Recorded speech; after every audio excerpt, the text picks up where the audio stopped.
El Océano Atlántico, la zona de guerra olvidada de una de las batallas más amargas de la Segunda Guerra Mundial. Y en ese momento se oyó un estallido impresionante.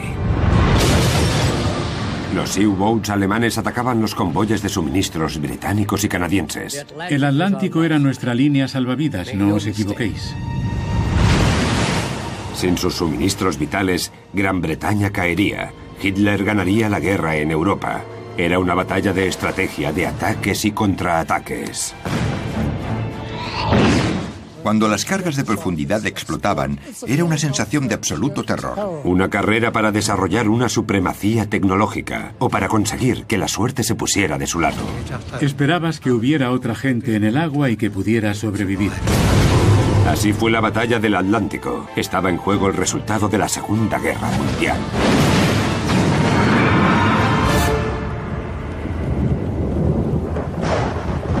Convoy, la Guerra del Atlántico. Un nuevo tipo de guerra. Los U-boats alemanes se convertirían en una de las armas más temidas de la Segunda Guerra Mundial. El día antes de que se declarara la guerra, el U-30 se apartaba de la costa noroeste de Irlanda. A bordo llevaba 11 torpedos y 44 tripulantes preparados para la caza. Habíamos jurado fidelidad a nuestra patria y a nuestro ejército. Habían pasado 21 años desde la Primera Guerra Mundial, y entonces era el momento de que luchásemos nosotros.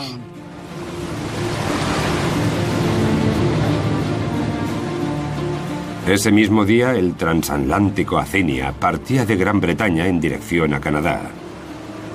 La mayor parte de los 1.100 pasajeros que llevaba a bordo huían de la invasión de Hitler en Europa del Este. Entre ellos iban los refugiados judíos Marianne Young y su marido. Huimos de la República Checa después de que los nazis la invadieran y decidimos que no queríamos quedarnos en Europa. Sabía que estallaría la guerra tarde o temprano, pero no creí que fuera a estallar justo en ese momento.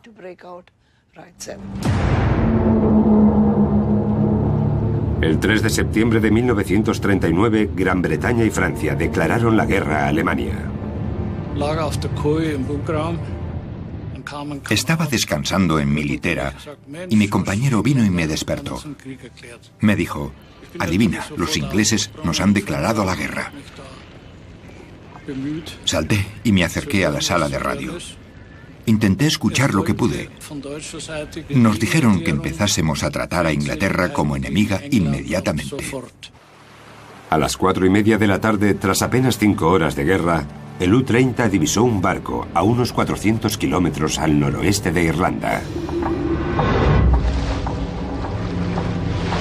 El comandante Fritz Julius Lem estaba demasiado lejos para distinguir si se trataba de un buque de guerra o no.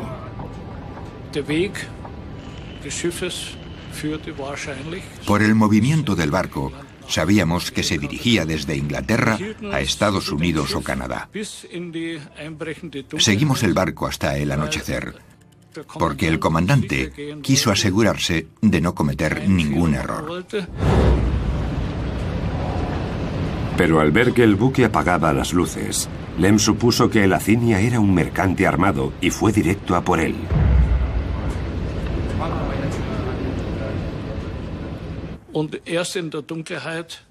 Cuando oscureció, atacamos el barco.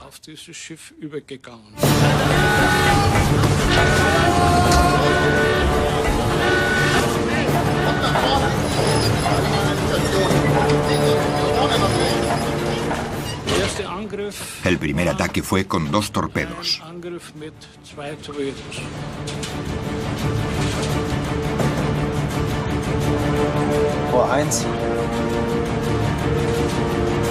¡Los!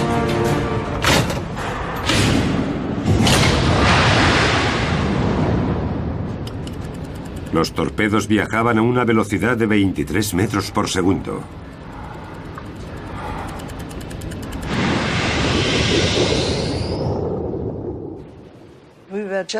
Nos estaban empezando a servir la cena en el comedor. Mi marido y su hermano estaban conmigo. Estábamos sentados a la mesa y recuerdo muy bien que tomábamos sopa o algo así. Y de repente oímos una explosión.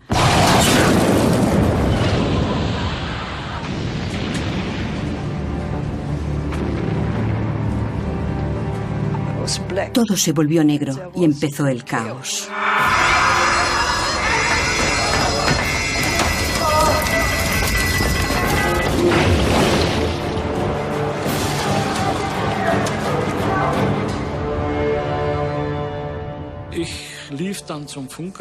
Corrí a la sala de comunicación y oí que la Athenia lanzaba señales de auxilio.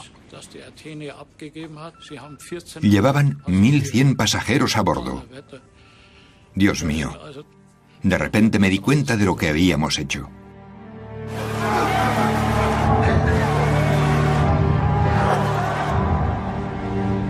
El comandante Lemp sabía que había cometido un trágico error. Me subí por la barandilla, cogí la mano de mi marido y le dije, vamos. Él no paraba de gritar, las mujeres y los niños primero. Bajaron lentamente el bote salvavidas y le perdí de vista. No podía parar de pensar, Dios mío, el barco se hunde y mi marido está en el barco. Fue algo horrible.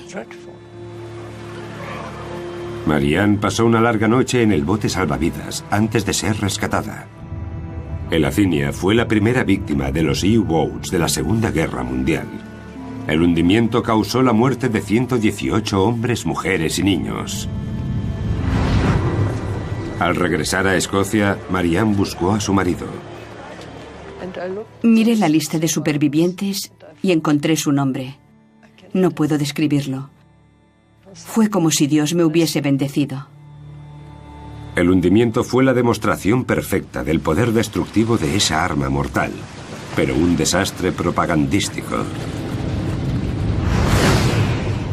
El U-30 cayó en desgracia. Lo que ocurrió a continuación rompió con todas las regulaciones navales internacionales. En Wilhelmshaven subió un grupo de oficiales. Nos llamaron a la sala de torpedos y nos pidieron que no dijésemos nada sobre lo que había ocurrido. Se borraron las referencias del diario de a bordo sobre el hundimiento de la Athenia. Los alemanes no querían que ningún informe mostrara que tenían la culpa, especialmente porque entre los muertos había 28 estadounidenses. Estados Unidos seguía siendo neutral. El ministro de propaganda, Joseph Goebbels, afirmaba que Churchill había hundido deliberadamente el Athenia para que Estados Unidos se pusiera del lado de los aliados.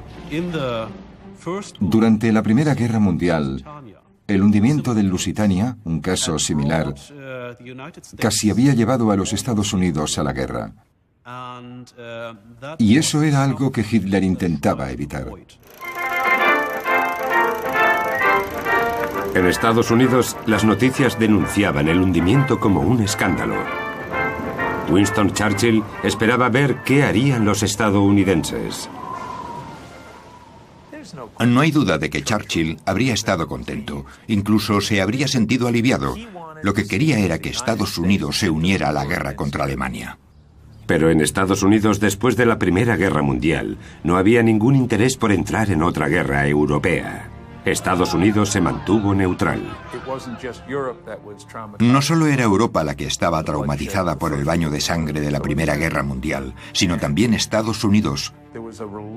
Y había una reticencia por su parte a volver a entrar en otra sangrienta guerra de trincheras. Con Europa cayendo rápidamente ante el avance del ejército alemán, Gran Bretaña pronto quedaría aislada. La situación era crítica. El país tenía apenas 3 semanas de suministros básicos que necesitaban para sobrevivir.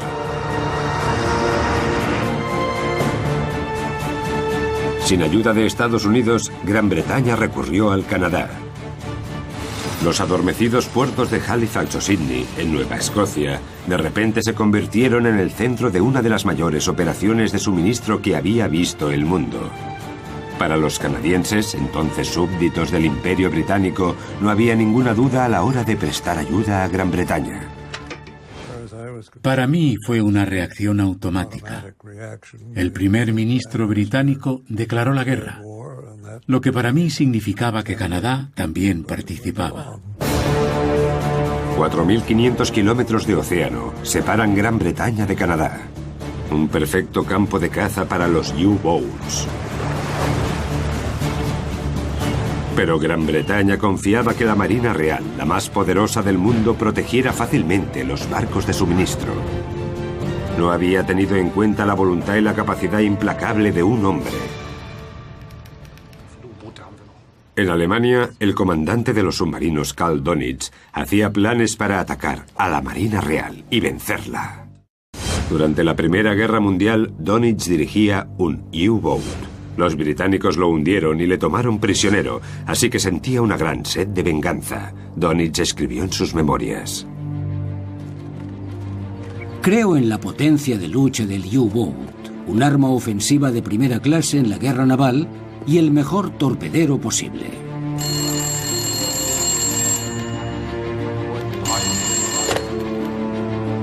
Antes de la guerra, Donitz supervisó personalmente la construcción de la flota de U-Boats. A Alemania se le había prohibido construir submarinos después de la Primera Guerra Mundial, pero siguió desarrollándolos en secreto. Donitz creó rápidamente una poderosa y moderna fuerza submarina. La fuerza motora de esa flota era un U-Boat de tipo 7. Motores gemelos diésel le daban una velocidad de 16 nudos en la superficie, velocidad suficiente para alcanzar a la mayor parte de los buques de carga, y las baterías eléctricas le permitían mantenerse sumergido durante 24 horas. Estaba equipado con un cañón de 88 milímetros, pero el armamento más mortal eran sus 11 torpedos.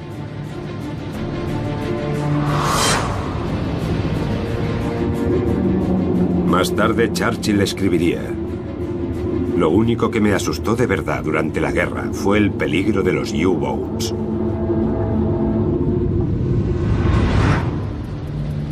En los primeros meses de la Segunda Guerra Mundial, el comandante de U-Boats, Donitz, ordenó a sus nuevos U-Boats que cruzaran el Atlántico en busca de objetivos. Pero la Marina Real despreció la amenaza. Tenía confianza en que las debilidades de los submarinos significarían su declive. Los U-Boats solo podían viajar bajo el agua durante cortos periodos antes de salir a la superficie para recargar las baterías. Entonces eran fáciles de divisar y de destruir. Y cuando se sumergían, la Marina Real tenía mucha fe en su nueva tecnología antisubmarino llamada ASDIC.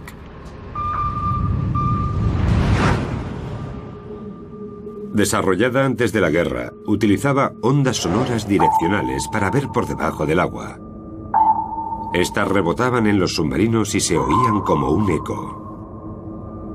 Cuanto más rápido era el retorno del eco, más cerca estaba el barco del submarino.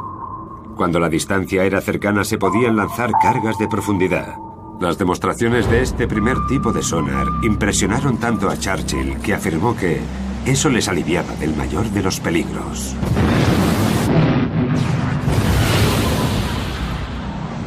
15 días después del inicio de la guerra, 3 portaaviones y 14 destructores equipados con el sonar ASDIC partieron para deshacerse de los U-Boats. Uno de los portaaviones era el HMS Courageous. Con 48 aviones y una velocidad máxima de 31 nudos, era uno de los barcos más importantes de la Marina Real. A bordo iba John Cannon. 15 días después de que empezara la guerra, patrullábamos por la costa sudoeste de Irlanda con una escolta de 4 destructores. Una unidad muy potente. Era un día normal, no faltaba de nada. Los pilotos habían salido a practicar el aterrizaje y el despegue y también a patrullar un poco. Pero el sonar tenía un importante defecto. Su alcance no podía compararse con el de un torpedo. Fuera de la zona de detección acechaba el U-29. Su comandante era Otto Suhard. Divisó al Courageous mientras este se preparaba para el aterrizaje de los aviones. Aprovechó la oportunidad y lanzó 3 torpedos hacia el portaaviones.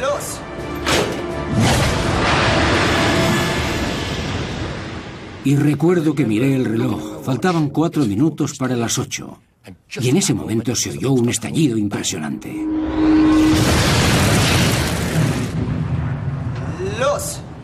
Unos segundos después hubo otra tremenda explosión cuando nos alcanzó el segundo torpedo.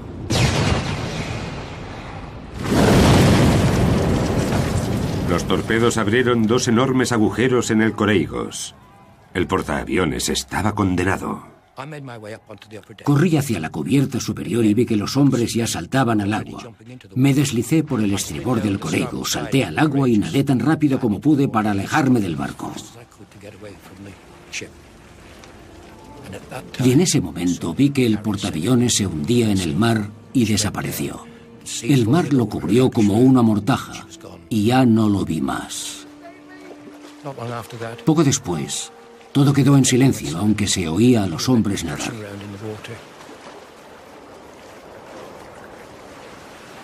Los 2 destructores que seguían con nosotros no podían detenerse a recoger a los supervivientes, porque si se detenían, podían resultar vulnerables ellos también.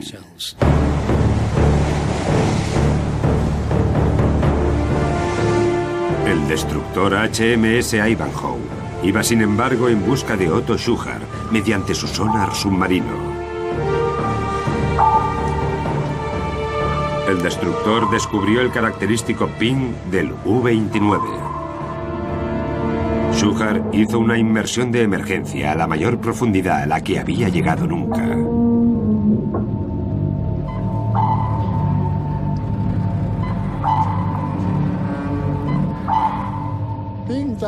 Estar ahí abajo, incluso sin ataques enemigos, no era demasiado cómodo.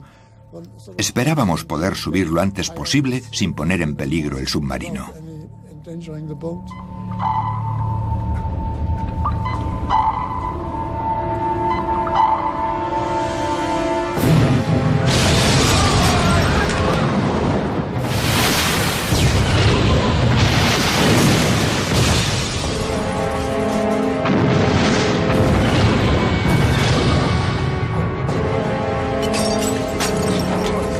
Los ataques duraron varias horas, hasta que ambos destructores gastaron sus cargas.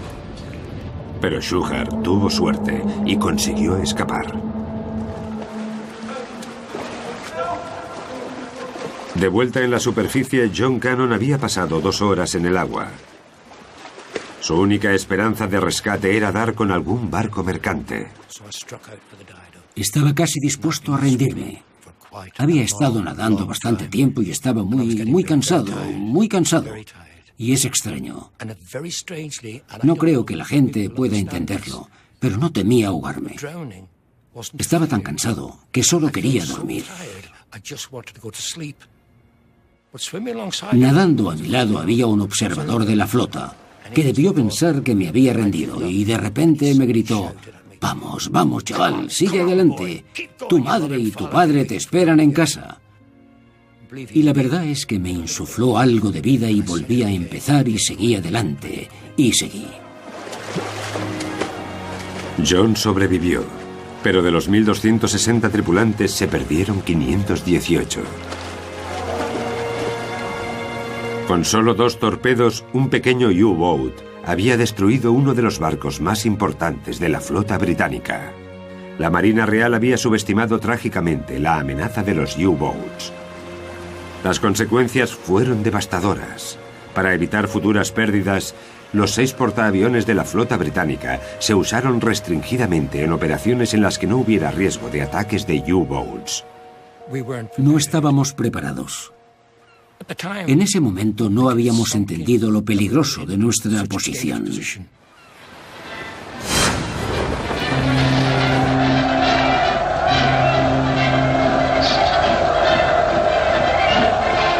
Otto Schuchard recibió una bienvenida de héroe a su regreso a puerto. Dönitz estaba encantado con el comandante del U-boat. El ataque había demostrado que los U-boats podían derrotar a la Marina Real. Apenas 4 semanas después del hundimiento del HMS Coreigos, llegó un ataque impresionantemente audaz. El comandante de U-Boat, Gunther Prien, se coló en la vigilada base de la Marina Real de Scapa Flow. Hizo maniobrar su U-Boat entre las defensas antisubmarinas y torpedeó el Royal Oak, un acorazado muy reconocido con enormes cañones de 380 milímetros, entre los mayores de la Marina Real. En esas heladas aguas se hundió en solo 10 minutos y más de 800 tripulantes perdieron la vida. Muchos se ahogaron intentando escapar por las escotillas. En Gran Bretaña, el hundimiento del Royal Oak fue un desastre nacional. Incluso Winston Churchill admitió que el ataque había sido una notable hazaña de pericia y valentía profesional. Hundir un buque de guerra con un diminuto U-Boat es lo que podemos llamar una hazaña valiente. Así que eso se podía usar en la propaganda. En Alemania, Prien se convirtió en un héroe nacional. La multitud, extasiada, le dio la bienvenida a Berlín. Hitler le otorgó una de las mayores condecoraciones alemanas, la Cruz de Caballero. Para Karl Dönitz era la confirmación de que los U-Boats podían hacer que Alemania ganara la guerra. Pero para los británicos era una llamada de atención. Para contrarrestar la amenaza alemana, desplegaron una táctica usada con éxito contra los U-Boats de la Primera Guerra Mundial, los convoyes. En los convoyes se agrupaban barcos mercantes en estrecha formación, vigilados por un pequeño número de escoltas armados. Las ventajas tácticas eran enormes. Los barcos que navegaban solos no podían protegerse, pero en un convoy se podían proteger varios con solo unos cuantos buques de guerra. Centenares de barcos mercantes se unieron al servicio de convoyes. Estaban tripulados por marineros civiles en lugar de militares. Gran Bretaña reclutaba a esos hombres en todos los rincones de su imperio.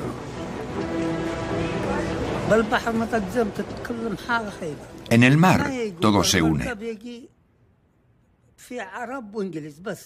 Nuestro barco tenía ingleses y árabes, y después tuvimos tripulantes indios y chinos de esos países. Me uní a la marina mercante porque me gustaba la aventura del mar.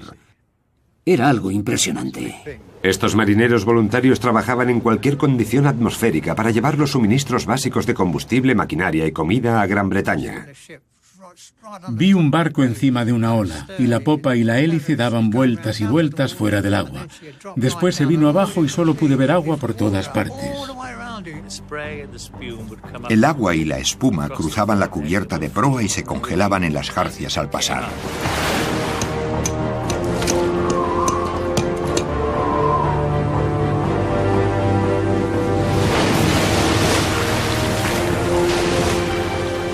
En Navidad de 1939, el sistema de convoyes funcionaba bien. Los U-Boats atacaron a 110 barcos que navegaban solos, pero únicamente se perdieron 4 de los casi 6.000 que cruzaron en convoyes ante los U-Boats. Dönitz se frustraba cada vez más por la falta de éxito de los U-Boats. Había un gran obstáculo que le retenía. Le había pedido a Hitler 300 submarinos, pero le habían dado apenas menos de 60. El principal problema al que nos enfrentábamos era la falta de U-Boats. Teníamos que intentar localizar los convoyes y organizar un ataque concentrado con todos nuestros U-Boats. Dönitz también se enfrentaba a otro obstáculo. Los británicos controlaban el Mar del Norte y el Canal de la Mancha.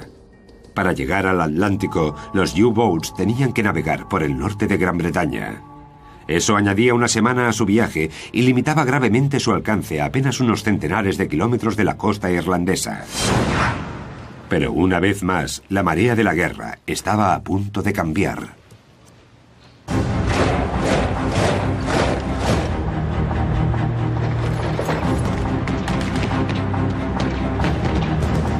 A finales de primavera de 1940, los ejércitos de Hitler atacaron hacia el oeste, hacia Francia. Los británicos se vieron obligados a hacer una humillante retirada desde Dunkerque. Francia se rindió.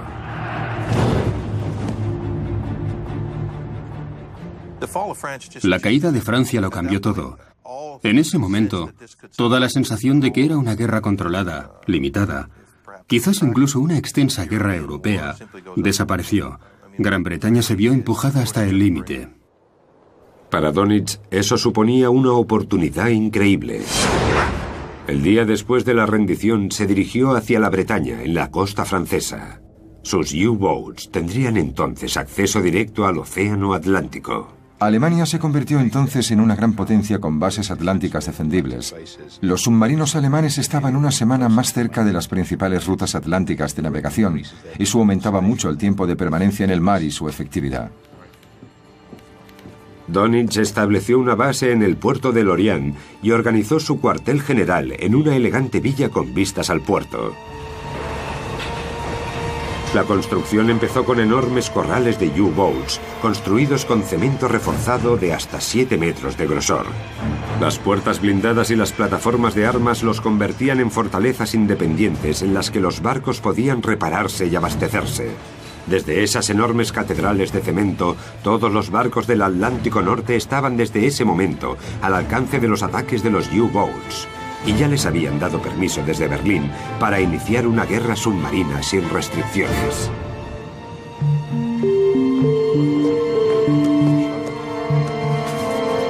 No rescaten a ningún hombre. Las condiciones atmosféricas y la proximidad de tierra no tienen ningún valor. Preocúpense únicamente por la seguridad de su propio barco. En esta guerra debemos ser duros. El enemigo la ha iniciado para destruirnos y no importa nada más. Ya ningún barco estaba a salvo.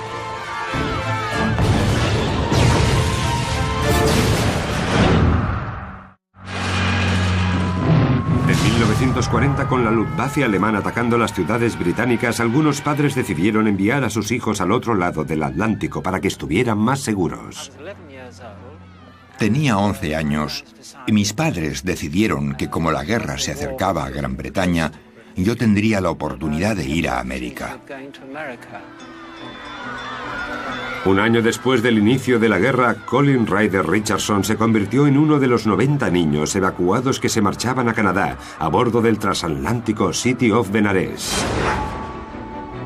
Cuando el convoy llegó a 800 kilómetros al noroeste de Liverpool, su escolta de la Marina Real les abandonó para unirse a un nuevo convoy, creyendo que estaban lejos del alcance de los U-boats. La quinta noche del viaje, les dijeron a los niños que era más seguro que durmieran con el pijama en lugar de vestidos y con los chalecos salvavidas. Estábamos un poco nerviosos, pero nos aseguraron que estábamos a salvo y que podíamos relajarnos.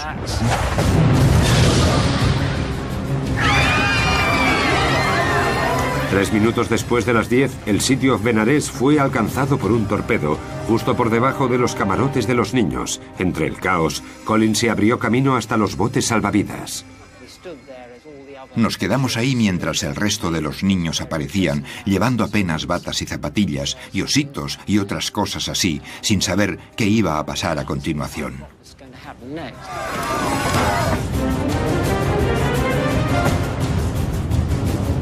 El City of Benares se escoraba preocupantemente, lo que hacía difícil lanzar los botes salvavidas. Torpedeado a 400 kilómetros de Rockall, había estado navegando por una zona que se creía a salvo de los ataques de los U-boats. Pero los barcos de todo el Atlántico estaban al alcance de las bases de U-boats alemanas de la costa francesa. Uno de los niños del barco, Colin Ryder Richardson, descubrió que compartía un bote salvavidas que se hundía con muertos y moribundos. Todos intentábamos hacer lo que parecía más sensato en ese momento: tirar los cadáveres fuera del bote. Tras 20 horas en el agua, Colin fue rescatado. De los 90 niños que iban a bordo, 77 murieron. Es algo que me atormenta. Y seguramente no pasa un solo día sin que vea a esos niños. Fui uno de los afortunados que sobrevivieron, principalmente debido a mi chaleco salvavidas. Antes de meterle en el barco, la madre de Colin le había comprado un chaleco salvavidas. Y en el bolsillo tenía un cinturón y un pañuelo de mi madre que descubrí hace unos pocos años cuando lo saqué.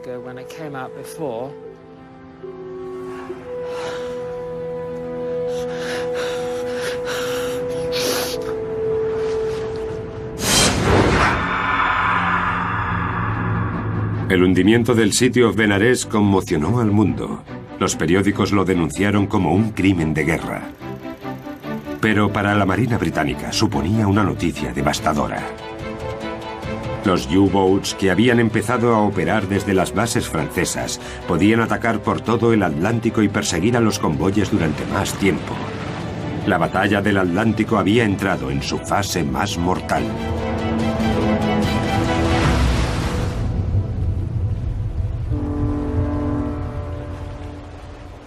Los convoyes defendidos por buques de guerra seguían siendo la mejor protección contra el ataque de los U-Boats. El vicealmirante Dönitz debía encontrar la manera de superar su potencia táctica. Se decidió por una estrategia audaz. Si funcionaba, destruiría las líneas de abastecimiento básicas que evitaban que Gran Bretaña se viniera abajo. Lo llamó Wolfpack, manada de lobos.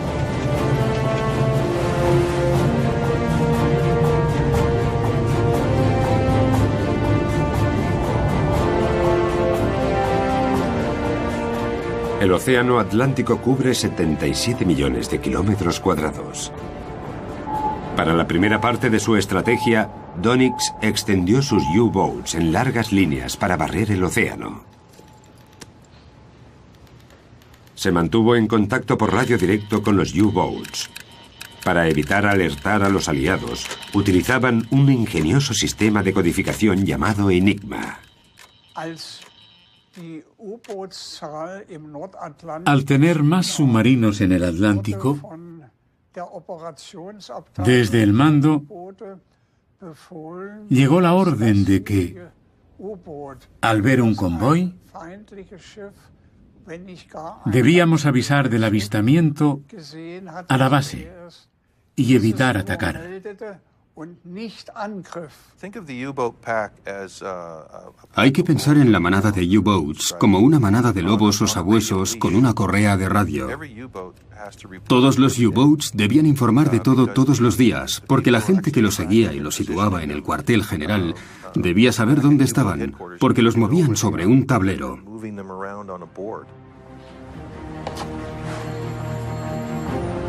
Cuando Dönitz daba la orden, los U-Boats debían atacar, no por debajo del agua, sino en la superficie, donde eran más rápidos y maniobrables y donde no podían ser detectados mediante el sonar. El golpe maestro final era atacar por la noche, cuando era casi imposible divisar su pequeña y elegante silueta. La prueba definitiva para la estrategia de Dönitz llegó cuando el convoy SC-7 inició su viaje de 17 días desde Canadá hasta Gran Bretaña. 35 barcos cargados con acero y madera. Pero muchos de los barcos del convoy eran viejos y lentos, y los recursos de la Marina Real tenían tanto que hacer que solo había una pequeña escolta disponible. Era el objetivo perfecto para los Wolfpack. 11 días más tarde, 2 escoltas más se unieron al convoy al noroeste de Irlanda, la parte más peligrosa del viaje. Por la noche, el U-48 divisó el convoy. Informó de su posición a Dönitz. Dönitz ordenó a los U-Boats que estaban en espera que convergieran sobre el convoy. Llegaron 2 días después. Un grupo de 5 U-Boats atacó directamente. A bordo del barco que encabezaba el convoy iba Charles Gonsalves. Era una noche de luna clara y, por supuesto, los comandantes de los U-Boats podían ver las siluetas de los barcos. Y fue entonces cuando atacaron.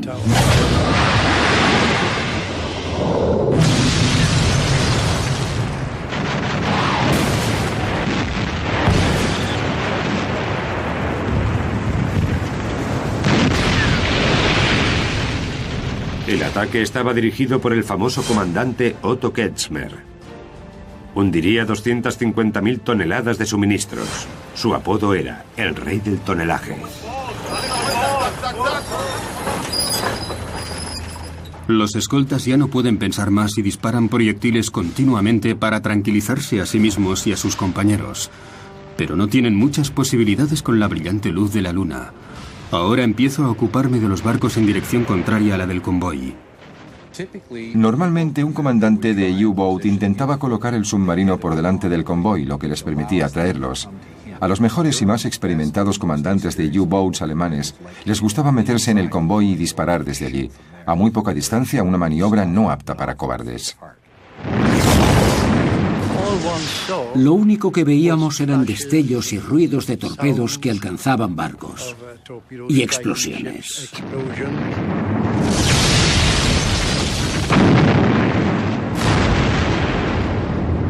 El U-101 hundió el barco de Charles Gonsalves.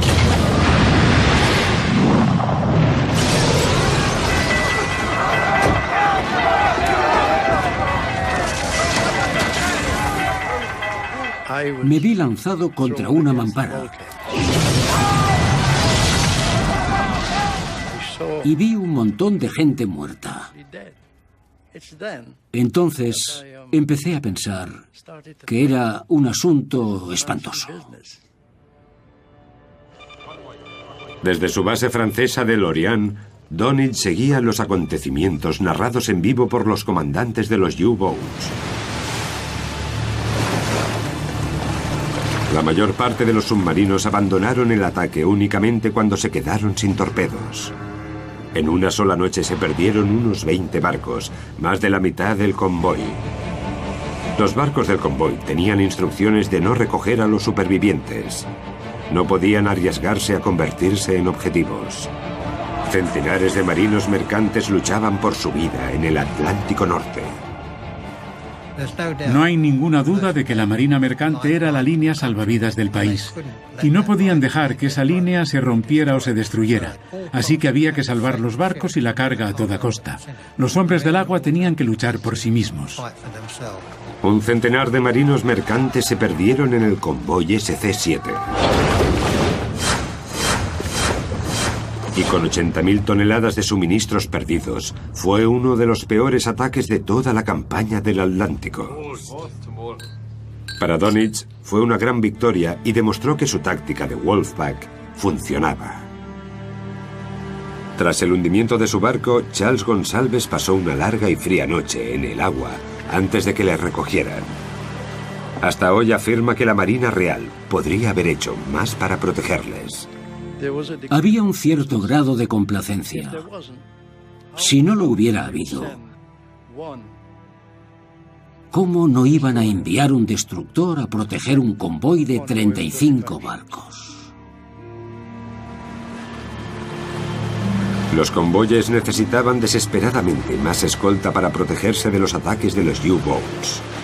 El primer ministro británico, Winston Churchill, acudió al presidente estadounidense, Franklin D. Roosevelt, para pedir ayuda. Pero Roosevelt no pudo hacer nada. Era el año de las elecciones en Estados Unidos y sabía que el pueblo estadounidense no quería guerra. Un año después del inicio de la guerra, lo único que Roosevelt podía ofrecer eran 50 destructores de la Primera Guerra Mundial. Esos viejos barcos estaban mal equipados para cruzar los traicioneros mares del Atlántico Norte y evidentemente peor para repeler los Wolfpacks de U-Boats. Se enviaron 6 al Canadá. Pese a sus limitaciones, podían ser útiles. En 1939 teníamos 6 destructores, 4 dragaminas y eso es todo. Los destructores de la Marina canadiense eran obsoletos. Los barcos que habían recibido de la Marina Real eran auténticos saldos de segunda mano. Y a los canadienses no solo les faltaban barcos, necesitaban marineros para tripularlos. No era extraño que un barco, fuese un destructor o una corbeta, saliera al mar, como he dicho, literalmente con una gran parte de su tripulación que nunca en su vida había salido al mar.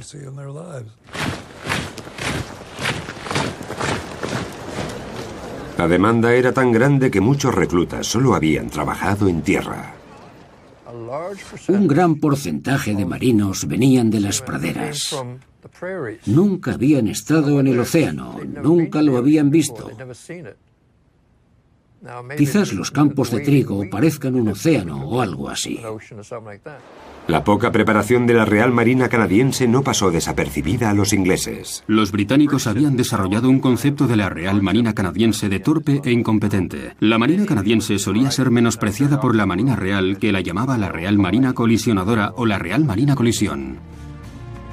La Real Marina canadiense necesitaba una total revisión si quería jugar un papel en la guerra de los U-Boats, pero lo que normalmente hubiese tardado años de planificación debía conseguirse en cuestión de meses. Canadá inició un enorme plan de expansión para proporcionar escoltas a los convoyes atlánticos que llevaban suministros básicos a Gran Bretaña. Solo había un tipo de barco que pudiera construirse lo bastante rápido y en cantidades suficientes: la corbeta. Cualquiera que pudiera retorcer el acero y colocar un remache podía construir una corbeta. Así que la idea era que con una tecnología y un diseño sencillos que pudieran producirse en masa, no se necesitaba un astillero especializado para construirlo ni especialistas, en el sentido de ingenieros navales de mucha preparación, para hacerlo funcionar una vez en el agua. Churchill las llamaba baratas y malas. Baratas de construir y malas para los U-Boats. Las corbetas estaban equipadas con un cañón de 100 milímetros al frente y 2 rieles de cargas de profundidad en la popa. Estos robustos barcos se habían diseñado originalmente para cazar ballenas. Sus probados motores de vapor eran útiles en las guerras intensas y cortas, lo que también era útil para cazar U-Boats. Pero su diseño básico y pasado de moda era muy limitado. El objetivo principal de la corbeta en términos de servicio era bastante humilde. Iban a ser una especie de peones para cualquier tarea en la costa. Nadie esperaba que esos barcos llevasen la carga de la guerra en el Atlántico Norte. En el picado mar abierto era la tripulación la que notaba toda la fuerza del mal funcionamiento de la corbeta. El puente era completamente abierto, así que era una bañera gigante. Te mojabas por el mar que rompía por delante y por el agua que caía desde encima. Cuando las corbetas estaban en pleno océano, descubrían que el tiempo era demasiado duro para ellas. Su comportamiento estaba muy por debajo de lo esperado. La gente solía estar mojada durante días. Dormía con la ropa mojada, trabajaba con la ropa mojada. Tenían mucho frío y a menudo también miedo. Pero por el momento las corbetas eran la mejor esperanza para derrotar a los U-Boats de Hitler. Y en el Atlántico pronto entrarían en combate con los Wolfpacks. Peter Cook estaba en el convoy que vio la primera acción decisiva entre corbeta canadiense y U-Boat. Normalmente se necesitaban 2 barcos para deshacerse de un submarino. Uno para colocarse a un lado y localizarlo, y el otro para lanzar las cargas de profundidad. Así que lo buscaban con un barrido de las Dick e intentaban encontrar el eco. Mientras corrían para reforzar a un convoy atacado, las corbetas Chambly y Moose Jaw detectaron un U-Boat. El Chambly lanzó sus cargas de profundidad. El U-501 salió a la superficie. Al ver al U-Boat, Moose Jaw alteró su rumbo para atacar al submarino. Enseguida hubo una acción rápida y decidida en la que el Moose Jaw asestó un golpe brutal.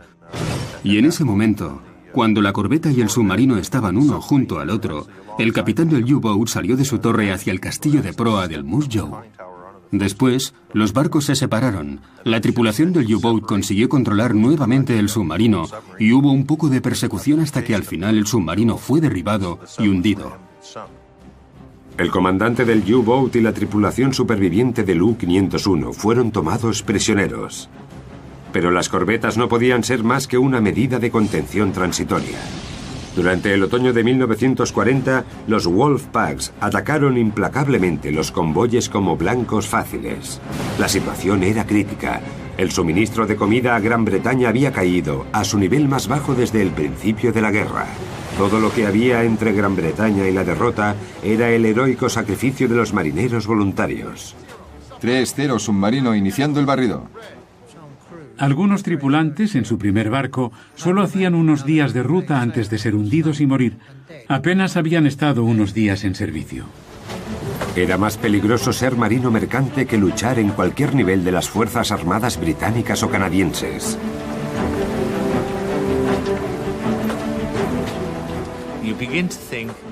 Empezabas a pensar que no tenías miedo, que no ibas a ser tú, que iban a ser ese tipo y aquel otro, pero nunca tú. No podías tener miedo de nada. Esperabas que los demás, y no tú, estuvieran en el agua. Esperabas sobrevivir y ya está. Si hay una guerra, no crees que vayas a perder. Tienes que pensar que vas a ganar. La cifra final de marinos mercantes muertos en la batalla del Atlántico sería de más de 30.000. Si los marinos mercantes no salían al mar, los barcos no podían moverse y todo se venía abajo. Es una historia muy impresionante. Fueron los héroes olvidados de la Guerra del Atlántico. La estrategia del Wolfpack de Dönitz tenía un éxito asombroso. Convenció a Hitler para que le suministrara más U-Boats.